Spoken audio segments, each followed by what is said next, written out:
तो आइए शुरू करते हैं स्पेशल में खबरों का सफर। सबसे पहले बात करेंगे नक्सलियों को मिले एक बड़े झटके की। नक्सलियों के खिलाफ झारखंड पुलिस को बड़ी सफलता हाथ लगी है। कोल्हान के आतंक माने जाने वाले 1 करोड़ के इनामी मिसिर बेसरा और अनिल दा दस्ते के 8 हार्डकोर सदस्यों ने पुलिस के सामने हथियार डाल दिए। यानी मिसिर बेसरा और अनिल दा पर पुलिस का शिकंजा कसता जा रहा है।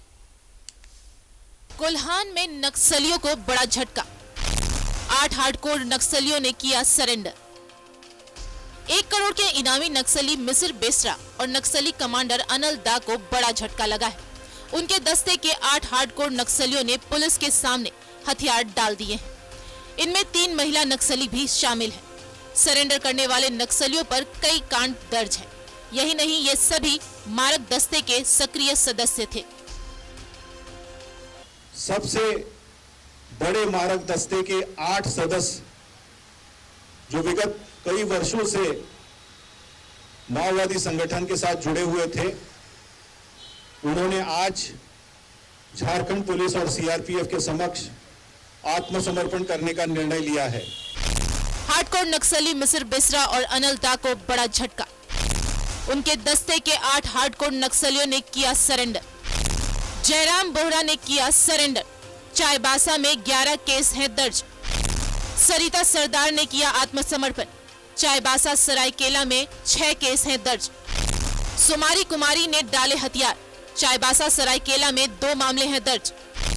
मार्तन अंगारिया ने किया सरेंडर। 5 कांडों में पुलिस को थी तलाश। टोंगी पूर्ति ने डाले हथियार। 1 केस है दर्ज। पातर कोड़ा ने भी किया आत्मसमर्पण। कई केस हैं दर्ज। कार्तिक सिरका और रोशनी पूर्ति ने भी डाले हथियार।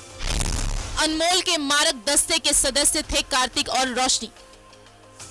हाल के दिनों में नक्सल अभियान में पुलिस को बड़ी सफलता मिली है। बूढ़ा पहाड़ से नक्सलियों के पांव उखाड़ चुके हैं। वहीं अब सारंडा इलाके में सुरक्षा बलों को बड़ी कामयाबी मिली है। पिछले 3 सालों के भीतर मुठभेड़ में 31 नक्सली मारे गिराए गए हैं, जबकि अब तक 56 वैसे नक्सली सरेंडर कर चुके हैं जिन पर 1 करोड़ 30 लाख से ज्यादा इनाम घोषित थे। आज का जो सरेंडर है उसको मिला के कुल 56 उग्रवादियों के द्वारा झारखंड पुलिस, सीआरपीएफ, एसएसबी और अन्य एजेंसीज के सामने में आत्मसमर्पण किया है। जो उग्रवादी आत्मसमर्पण किए हैं उन पर कुल मिलाकर 1 करोड़ 30 लाख से ऊपर इनाम घोषित किए गए थे। कोल्हान क्षेत्र में मिसिर बेसरा और अनिल दा का दस्ता सक्रिय है, लेकिन अब उनके दस्ते के 8 हार्डकोर नक्सली मुख्य धारा में लौट आए हैं। इसे पुलिस जहां बड़ी कामयाबी मान रही है, दूसरी ओर मिसिर बेसरा और अनिल दा के लिए बड़ा झटका माना जा रहा है। न्यूज़ 11 भारत के लिए शहनवाज अख्तर की रिपोर्ट।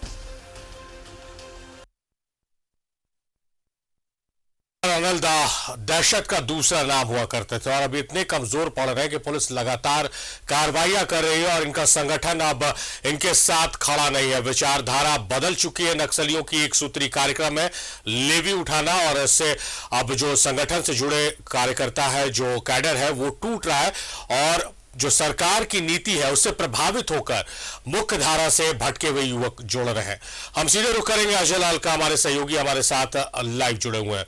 अजय, जिस तरह से लगातार नक्सली संगठन में जुड़े हुए जो सक्रिय सदस्य हैं वो कहीं ना कहीं अब संगठन को छोड़कर मुख्य धारा में जुड़ रहे हैं, सरकार की तरफ से जो पुनर्वास आत्मसमर्पण नीति है उसका लाभ ले रहे हैं, इससे अब संगठन अपनी आखिरी सांसें गिन रहा है। बिल्कुल सारिफ, देखिए आपने बहुत अच्छी बातों का जिक्र किया कि अब जिन नक्सलियों का सरेंडर हो रहा है या फिर जो अपने आप को मुख्य धारा में जोड़ने की कोशिश कर रहे हैं, आप इन्हें शुद्ध भाषा में कहें तो ये नक्सली नहीं बल्कि उग्रवादी संगठन के सदस्य हैं। नक्सलियों के बारे में कहा जाता था जब हम और आप विद्यार्थी जीवन में हुआ करते थे, उनकी विचारधारा हुआ करती थी। वो सड़कें नहीं उड़ाया करते थे बम विस्फोट करके, वो सरकारी स्कूल को नहीं उड़ाते थे बम विस्फोट करके, वो सरकारी अधिकारियों पर कोई हमला नहीं करते थे। उनकी एक अलग विचारधारा हुआ करती थी, आइडियोलॉजी हुआ करती थी। वो चाहते थे कि कोई भी गरीब ना रहे, गरीब अमीर के बीच कोई अंतर ना रहे। एक प्रकार से वो साम्यवादी व्यवस्था की वकालत किया करते थे। वो नक्सलियों का दौर था और आज के युग में जो इस नक्सली की हम चर्चा करते हैं वो आप शुद्ध भाषा में कहें तो ये कुख्यात अपराधी हैं, कुख्यात उग्रवादी हैं। इन्हें ना तो किसी विचारधारा से मतलब है, न ही किसी नक्सलिज्म से मतलब है, ना किसी आइडियोलॉजी से मतलब है। आप देखेंगे राज्य के तमाम जिलों में जितने भी उग्रवादी संगठन हैं, इनका एक ही काम रह गया है, लेवी वसूलना। किसी इलाके में यदि हाईवे बन रहा है, राष्ट्रीय राजमार्ग का निर्माण हो रहा है, पहली सूची इनके पास आती है कि किन्हें काम मिला है, कौन किसने टेंडर लिया है, और फिर उनसे बातचीत का दौर शुरू होता है। ये दूसरी बात है। अच्छी बात यह है कि जो उग्रवादियों ने आज पुलिस के सामने अपने आप को सौंप दिया, वो मुख्य धारा में आना चाहते हैं। अच्छी बात है, पुलिस की पहल रंग लाई है, पुलिस को ऐसे पहल किए जाने चाहिए और झारखंड की पुलिस को इसके लिए बधाई भी दी जानी चाहिए कि ऐसे कुख्यात उग्रवादियों को उन्होंने हिंसा के रास्ते से छोड़कर मुख्य धारा में लाने का प्रयास किया है। बहुत बधाई दी जानी चाहिए झारखंड की पुलिस को। लेकिन एक सवाल फिर ये उठता है सारिफ, हमारे पास जो पुलिस मुख्यालय से जो कॉपी सौंपी गई है, अकेले जो सबसे अहम नाम है जयराम बोदरा उर्फ जुरिया बोदरा, उम्र 21 वर्ष, और उसके नाम जो तमाम थानों में केस दर्ज है वो लगभग 11 केस दर्ज हैं। सोनवा थाना कांड संख्या है 2019, फिर सोनवा कांड में ही 2019, 2020 में, यानी कि आर्म्स एक्ट के इतने ज्यादा मामले हैं कि पूछे नहीं। सवाल उठता है कि क्या जो तमाम उग्रवादियों ने, मैं नक्सली शब्द का प्रयोग नहीं कर रहा हूं, तमाम उग्रवादियों ने आज जो अपने आप को पुलिस को सौंपा है, क्या झारखंड की पुलिस इन तमाम उग्रवादियों को अदालत से सजा दिलाने में कामयाब होगी? जवाब इसका होगा आधा ना आधा हाँ। ऐसा मैं इसलिए कह रहा हूं कि खूंटी का कुख्यात उग्रवादी कुंदन पाहन के बारे में चर्चा थी। आप अखबार खोलेंगे, मीडिया में देखेंगे, उसके अपराधों की कहानी ऐसे हुआ करती थी जैसे वो सुबह का नाश्ता अपराध के साथ करता होगा। लेकिन जब अदालत में यह मामला गया, कई ऐसे कांड थे जो कि कुंदन पाहन के नाम से ही उसको टैग कर दिया गया। खूंटी में कुछ भी घटना होती थी, ये कहा जाता था कि कुंदन पाहन का हाथ है। चलिए मान लेते हैं, लेकिन अफसोस के साथ जब कुंदन पाहन का मामला अदालत में गया, वो बाइज्जत बरी हो गया। यह न्यायालय ने टिप्पणी की कि कुंदन पाहन के खिलाफ कोई साक्ष्य नहीं है। आप समझिए, इतने पैसे खर्च हुए, इतने कांड में उसके नाम आए, कई ऐसे केस थे जिसमें आईओ ने आंख बंद करके लिख दिया कि कुंदन पाहन का इसमें हाथ है, उसकी संलिप्तता है।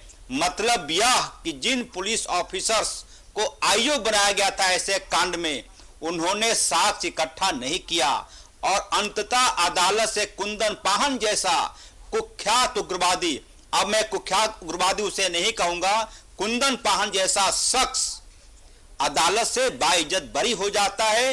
न्यायालय यह टिप्पणी करती है कि कोई साक्ष्य नहीं मिला। फिर सवाल उठता है कि आज जिन उग्रवादियों ने सरेंडर किया, लंबा चौड़ा इतिहास है इस कागज में। मेरे पास जो पुलिस मुख्यालय से उपलब्ध कराए गए कागज है, 21 वर्ष का है जयराम बोदरा, मामला दर्ज है 11। उसके बाद सरिता उर्फ मुंगली सरदार, इसकी उम्र है 20 साल और इस पर भी करीब आधा दर्जन से ज्यादा मामले दर्ज हैं। उसके बाद से एक और नाम है सदस्य मारतम अंगरिया, उम्र 21 साल, उस पर भी आधा दर्जन से ज्यादा मामले दर्ज हैं। आर्म्स एक्ट का है, हत्या के आरोप में, हमने कि हत्या के प्रयास के आरोप हैं। शायद ही कोई ऐसा धारा हो जो इन तमाम उग्रवादियों के खिलाफ न लगा हो। लेकिन क्या ये उम्मीद की जानी चाहिए कि अदालती सजा के बाद ये लोग समाज में लौटेंगे? क्या झारखंड की पुलिस के पास इतने साक्ष्य हैं कि वो इन तमाम उग्रवादियों को अदालत से सजा भी दिलवाएगी? मैं फिर से दोहरा रहा हूं कि शायद इस सवाल का जवाब ना में होगा, क्योंकि कोई गवाह नहीं आ पाता है।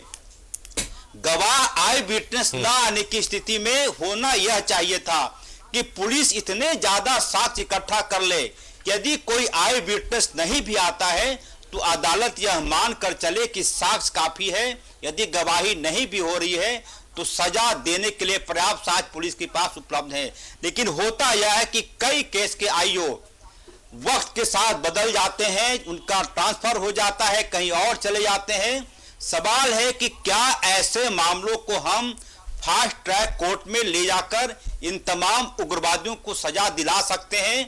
कोशिश होनी चाहिए। झारखंड की पुलिस को मैं बधाई देता हूं कि जो भी समाज से भटके हुए लोग थे उनको इन्होंने मुख्यधारा में लाने की कोशिश की है। झारखंड सरकार की कई ऐसी योजनाएं हैं, लेकिन कई बार होता यह है सारिफ कि पुलिस अपना दामन बचाने के लिए, अपनी वर्दी पर लगे दाग को छिपाने के लिए जानबूझकर कई ऐसे उग्रवादी संगठनों का वो उत्पादन कहेंगे, यानी कि उग्रवादी संगठनों को पनपने का मौका देती है, जिससे यह कहा जा सके कि कोई भी घटना यदि किसी जिले में हो, उस जिले में यदि एक भी उग्रवादी संगठन पनप रहा है तो आंख बंद करके पुलिस ऑफिसर्स उसका नाम जोड़ देते हैं और हम और आप मीडिया वाले लिखते हैं कि तमाम घटनाओं में इस संगठन का हाथ है।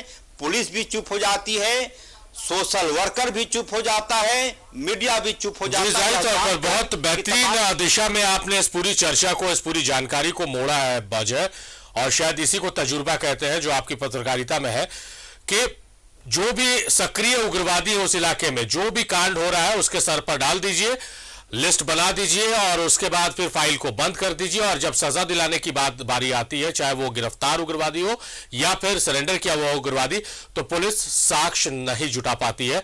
इस दिशा में पुलिस को काम करने की आवश्यकता है। बहुत शुक्रिया अजय आपका तमाम बातचीत, तमाम जानकारियों के लिए।